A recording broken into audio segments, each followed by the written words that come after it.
Hi friends, मैं हूँ language learner और आज के इस इडियोमेटिक एक्सप्रेशन पार्ट 10 में आपका स्वागत है।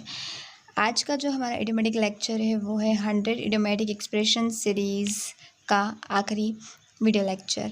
इस वीडियो लेक्चर में आज हम आखिरी के 12 इडियम्स सीखेंगे। आज हमारे 100 इडियम्स कंप्लीट हो जाएंगे।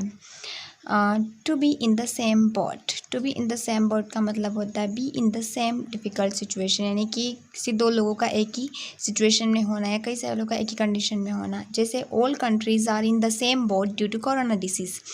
All countries are in the same boat due to corona disease, यानी कोरोना महामारी के कारण सभी देश अभी एक जैसी मुसीबत में हैं।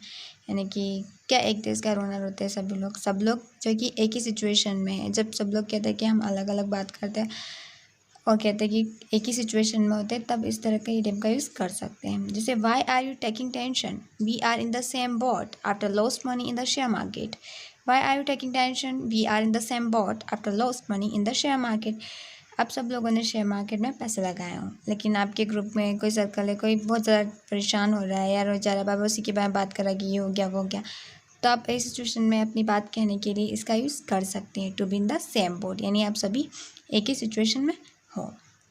अगला इडियम है put one's face on. Put one's face on का मतलब होता है अप्लाई द मेकअप, यानी कि मेकअप करना है, कॉस्मेटिक अप्लाई करना है, या कहीं जाने से पहले आप लगाते हैं ना, मेकअप वेकअप करते हैं, तब यूज़ कर सकते हैं। गर्ल्स के लिए काफ़ी यूज़फुल है। I will come with you after put my face on. I will come with you after put my face on, यानी तैयार होने के बाद मैं तुम्हारे साथ चलूँगी, यानी कि मैं तुम्हारे साथ चलूँगी, आऊँगी, पर मुझे थोड़ा सा तैयार पेचअप तो कर लेने दो तब। अगला है, सब की फ्रेंड ने पूछा, रिया है लेट्स गो शॉपिंग, यानी कि फ्रेंड रिया है, वो पूछ रही है कि हम शॉपिंग पे चलते हैं। तो सिया यानी वो बोल रही है hang on a moment I put my face on, यानी कि जरा रुको, पहले मैं मेकअप तो कर लूँ, यानी कि तैयार तो हो जाऊँ।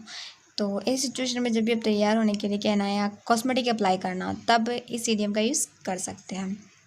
स्कूल बॉय एरर मतलब सिली मिस्टेक, फुलिश मिस्टेक, या फिर कोई भी डॉक्यू मिस्टेक हो गई हो आपसे अनजाने में। जैसे कि I was just trying to record my video and I don't know how was that uploaded on social media platform. It was school boy error, यानी कि जब मैं बस वीडियो रिकॉर्ड करने की कोशिश कर रही थी और मुझे पता ही नहीं चला कि, यानी मुझे नहीं पता कि वो कैसे जो कि वीडियो सोशल मीडिया प्लेटफॉर्म पर अपलोड हो गया। लगता है ये एक सीधी सी मिस्टेक थी, यानी कि आपको कोई वीडियो अपलोड हो जाता है, आपके दोस्त वगैरह पूछ रहे हैं, सिचुएशन में आप शेयर कर सकते हैं कि वो मैंने ऐसा जानबूझ कर नहीं किया, वो गलती से हो गया, मतलब मिस्टेकली, फुलिशली गलती, पुलिस वाली मिस्टेक जो होती है उसके लिए सिली सी।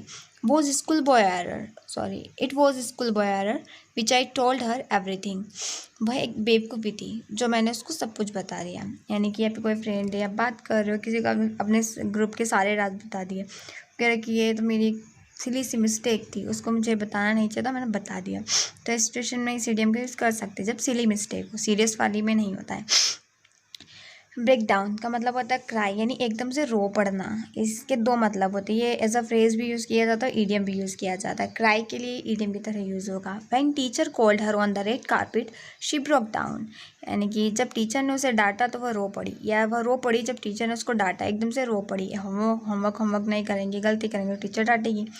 तो इस सिचुएशन में आप इस इडियम का यूज़ कर सकते हैं जब कोई रो पड़ा हो एकदम से my computer was broken down when I was preparing presentation. My computer was broken down when I was preparing presentation, यानी कि जब मैं प्रेजेंटेशन तैयार कर रहा था, मेरा कंप्यूटर ने काम करना बंद कर दिया, मेरा कंप्यूटर ख़राब हो गया।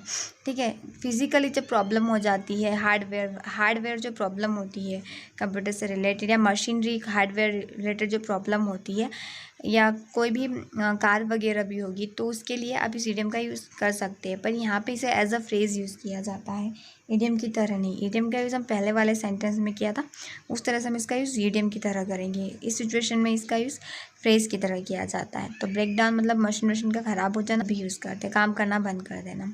कैच समवन्स आई, इसका मतलब होता है अट्रैक्ट समवन, ने किसी को अपनी तरफ आकर्षित करना या आकर्षित करने की कोशिश करना, लाइक अ डोरे डालने जैसा भी होता है। Ram caught Sita's eyes at first sight when they met in the garden. Ram caught Sita's eyes at first sight when they met in the garden, यानी कि राम ने सीता को अपनी तरफ आकर्षित कर लिया, पहली मुलाकात में आकर्षित कर लिया जब वे बगीचे में मिले थे। रामायण तो सबने देखी होगी कोरोना काल में। तो अभी कोरोना काल में देखी होगी, तो उसमें आपने ये देखा होगा जब वो गार्डन में मिले थे तभी वो एकदम अट्रैक्ट हो जाते हैं। वो सही स्वयंवर तो बाद में होता है। हाँ, अगला इडियम है इसका, look at that lady she is catching every one size. यानी कि उस लेडी को देखो, आप कहीं पार्टी में को बता देखो उस लेडी की तरफ देखो, वो हर किसी को अपनी तरफ आकर्षित करे, मतलब बहुत ज़्यादा सुंदर है, उसके बारे में बात की जा रही है। या कोई भी चीज़ हो सकती है, कोई शॉपीस भी हो सकता है, तो उसके लिए भी आप इसका यूज़ कर सकते हैं।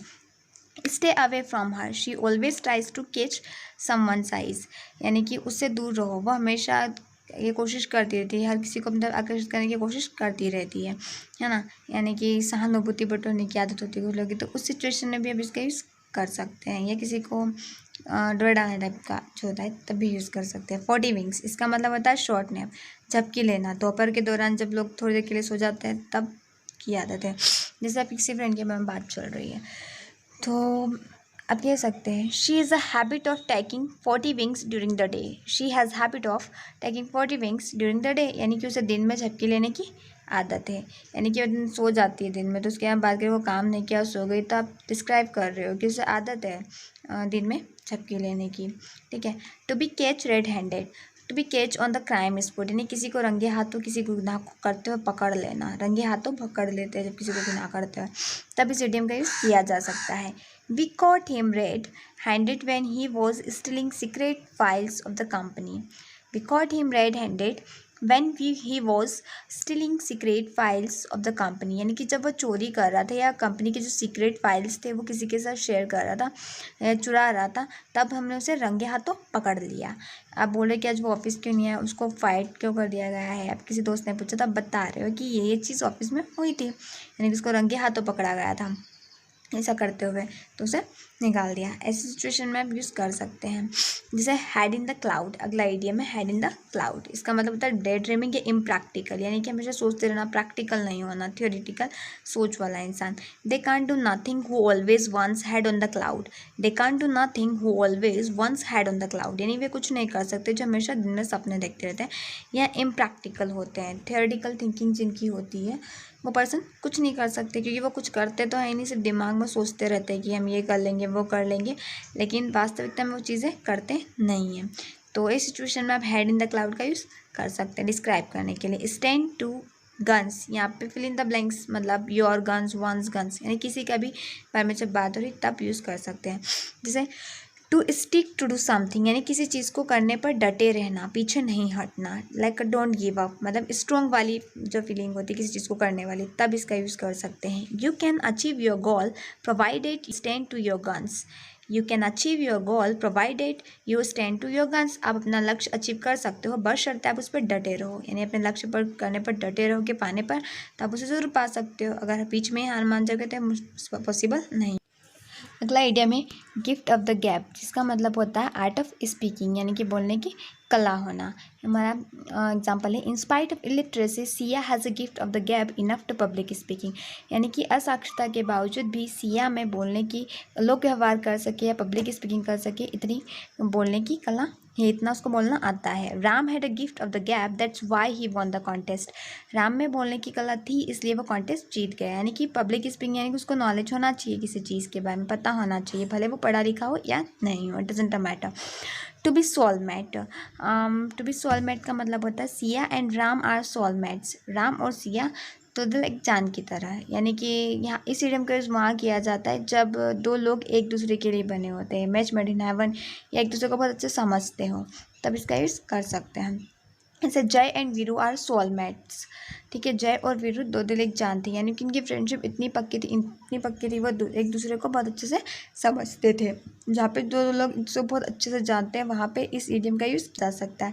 ये सिर्फ इडियम ही नहीं होता है, इस तरह की चीज़ को भी डिस्क्राइब किया जा सकता है। The ball is in your court now your turn, यानी कि अब आपकी बारी। The ball is in your court का मतलब होता है अब आपकी बारी, अब आपकी मर्जी। The boss said us that the ball is in your court tell your pieces, यानी कि जब मीटिंग में गए, अब बताए दूसरे दोस्त को मीटिंग में क्या हुआ, तो बॉस ने कहा कि अब आपकी बारी है, आप अपने अपने ओपिनियन बताओ, ठीक है, यानी कि अपने अपना ओपिनियन बताओ, जो उन्होंने प्रेजेंटेशन दिया, जो प्रोडक्ट उन्होंने सामने आइडिया रखा उसके बारे में सुझाव दें। The ball is in my court I will do what I want, यानी कि मेरी मर्ज़ी, मैं तो वही करूँगा जो मैं चाहूँगा। इसका मतलब ऐसे भी किया जा सकता है यूज़ इस इडियम का। या फिर आप ऐसे भी कह सकते हैं अब मेरी बारी, अब मैं जो चाहूँगा वही होगा, या मैं जो चाहूँगा वही करूँगा। ठीक है, आपके एक बार आपको एडवाइस दे रहे हो करने के लिए, अब तब आप इसे यूज़ कर सकते हैं जब आपका टर्न आ गया हो। तो ये आज हमारे ख़त्म हो गई 100 इडियोमेटिक एक्सप्रेशन सीरीज़ का लास्ट पार्ट था। अब अगर आपने नहीं देखे हैं तो आप हमारे चैनल की प्लेलिस्ट पे जाकर वो वीडियो लेक्चर्स देख सकते हैं, अगर आप देखना चाहें तो। Thank you and bye.